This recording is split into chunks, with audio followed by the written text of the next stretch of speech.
It's a story you won't see on mainstream media. The English-speaking minority in Southern Cameroon in Central Africa has been protesting against the central government for several months. The end goal is independence. Those protests have led to many deaths and hundreds of arrests.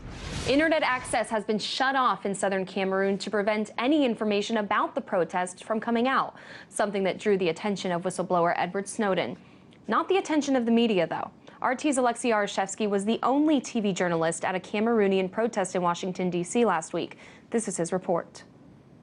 What does an average American know about Cameroon? Well, maybe aside that this African country has great soccer players, or some may know that it's also among the top crude oil producers in Africa. What you probably don't know is that sharp ethnic tensions are happening in one part of Cameroon right now, amid almost total silence from the world media. Hundreds arrested since November, unknown number killed, an internet blackout imposed on southern regions of the country following months of protests, the reason for which lies deep in the country's colonial past. Before 1961, the modern-day Cameroon was essentially two countries, a British colony and a French colony. In 1961, they merged into one through a free association plebiscite, which promised the English-speaking part independence by joining.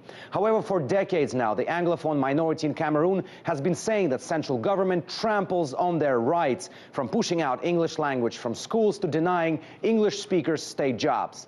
This tension has now reached its boiling point. Since November last year, Southern Cameroonians have been protesting with the demand of either changing the state system to a federal one, or, as some part of protesters are urging, to let South Cameroon go independent.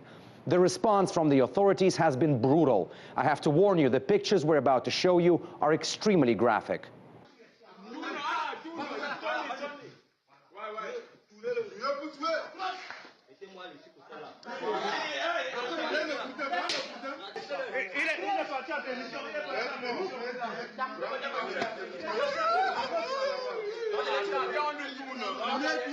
It's hard to independently verify the authenticity of this video, but South Cameroonians insist it shows the authorities clamping down on Anglophone protesters. And we can see in it people dressed in BIR t-shirts. That is the name of the Cameroonian government's troops.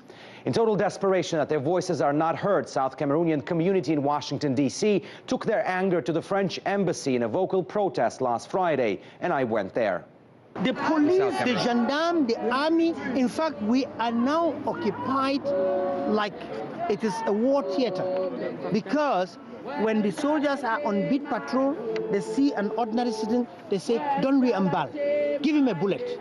And that's how they've been killing them. You see from the pictures, this is a young university student, second year in the university, who, was gunned down.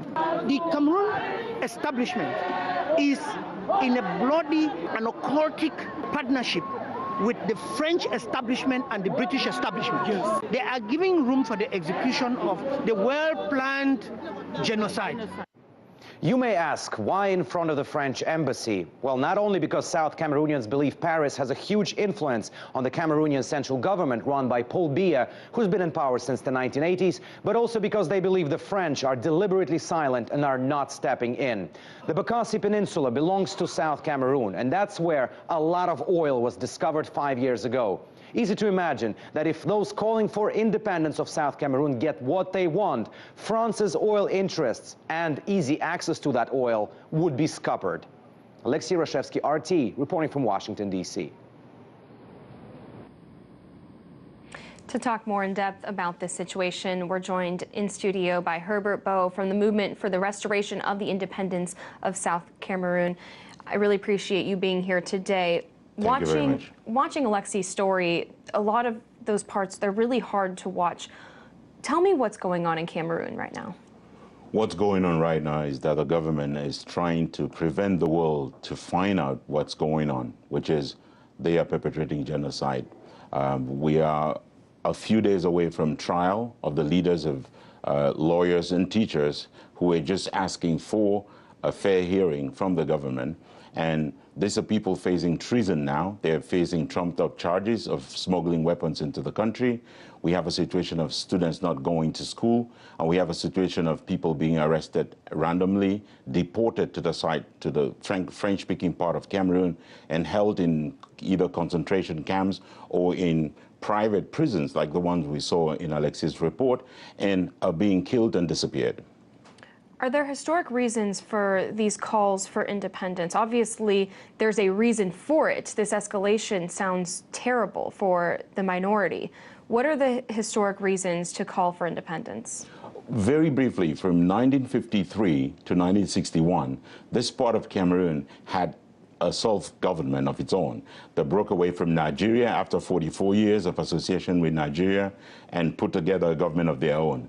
From 1961, we obtained independence before the United Nations. The General Assembly voted on the 21st of April, 1961, granting that part of Cameroon independence. On the 1st of October, 1961, we were supposed to form a union of two federated states, two equal federated states. What we have gone through now is what we call linguistic apartheid. We've gone through a period when we are second-class citizens, perhaps third-class citizens. And at this point, we say, because we are an independent country, because we did obtain independence the same way every other country has obtained independence in the past, and because the union is not working, and the UN gladly provided for separation, we now want to separate. We want to reestablish our independence. How long has the situation been this detrimental to the point that we're at right now? This has been 55 years, after 44 years in Nigeria. So it's a total of 99 years when a people just caught in the middle of what was the Cold War. Because the big problem here, and historical documents from the Queen of England show that they were worried that this part of Cameroon was going to be influenced by Moscow. And they wanted it to lean towards Washington. And so we got sold on the altar of the Cold War. At that time, they would not consider independence. And they thought we didn't have enough resources. It turns out to be the richest part of Cameroon, 60% of the GDP at this moment. Alexei mentioned the oil factor in his report. Do you think that's why Biya's government has been going down so hard on the protesters, and why France isn't stepping in? France has been hesitant because France has not granted any African country independence. All of the French-speaking countries remain totally colonial provinces of France. Everything, including economic, politics, and finance. The money is still minted in France. There's a huge series of protests on the 11th of February in 20 African countries to ask France to get away with the CFA franc. And France really fears what will be a domino effect across Africa if these were to happen in Southern Cameroon. And so France is kind of frightened. They won't entertain this idea. And the government of Mr. Biya has lived only because of savagery, has survived because of this barbaric treatment of people. And like every dictator, he believes that this is the way he's going to stop our people. But for the first time, we've got a groundswell that is, in my opinion, completely unstoppable. Well, we hope your voices will continue to be heard. Spokesman for the Movement for the Restoration of Independence of Southern Cameroon, Herbert Bow, thank you so much. Thank you.